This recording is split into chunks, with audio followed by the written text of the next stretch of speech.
सध्या यूट्यूब आणि इंस्टाग्रामवर ही मँगो डेझर्ट रेसिपी खूप व्हायरल होत आहे. ही आहे पुण्याची फेमस मँगो मस्तानी. यामध्ये आपण फ्रेश क्रीमचा वापर केलेला नाहीये, तरी पण इतकी डिलिशियस लागते. कारण यामध्ये आपण वापरलेले आहे अस्सल हापूस आंबे आणि चांगल्या टेस्टची आईस्क्रीम. हा डेझर्ट जर तुम्ही एकदा बनवलात ना, तर उन्हाळा संपेपर्यंत बनवत राहाल.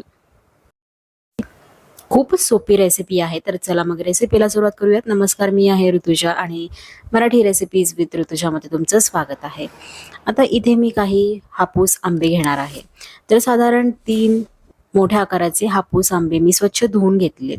त्याच्यानंतर आता आपल्याला त्यातून पल्प काढून घ्यायचा आहे. तर तुम्ही पल्प वेगवेगळ्या पद्धतीने काढून घेऊ शकता.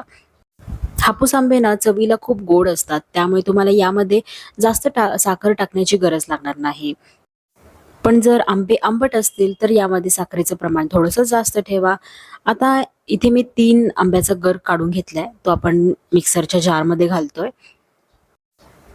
यामध्ये मी 3 ते 4 चमचे साखर सुद्धा घालतीये, जेणेकरून आंब्याचा पल्प अगदी गोड तयार होईल आणि खायला सुद्धा मजा येईल. त्याच्यानंतर मी इथे साधारण 1 ग्लास तरी थंड दूध घातलेलं होतं. इथे मी थोडंच घातलंय, पण मागवून मला दुधाचा वापर करावा लागला होता. आता इथे माझ्याकडे मँगो आईस्क्रीम आहे, तर ती 1 स्कूप घातलीये. तुम्ही व्हॅनिला आईस्क्रीम सुद्धा यामध्ये घालू शकता.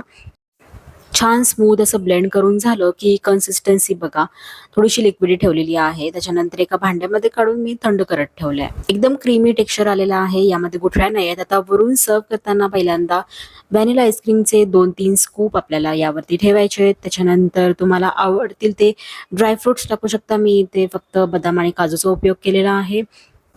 टुटी फ्रुटी किंवा चेरी वगैरे घालू शकता आणि त्याचबरोबर इथे आता आंब्याचे काही तुकडे सुद्धा घालतीये.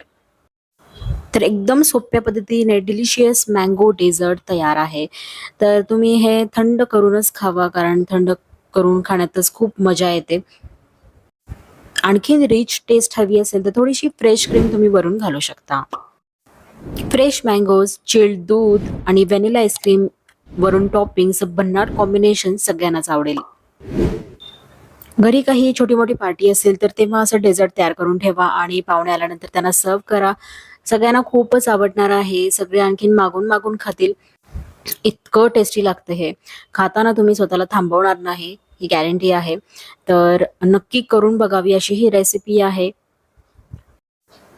तर आजची ही रेसिपी तुम्हाला जरा सुद्धा आवडली असेल तर प्लीज व्हिडिओला लाईक आणि शेअर करा. चॅनलला सबस्क्राईब करून ठेवा.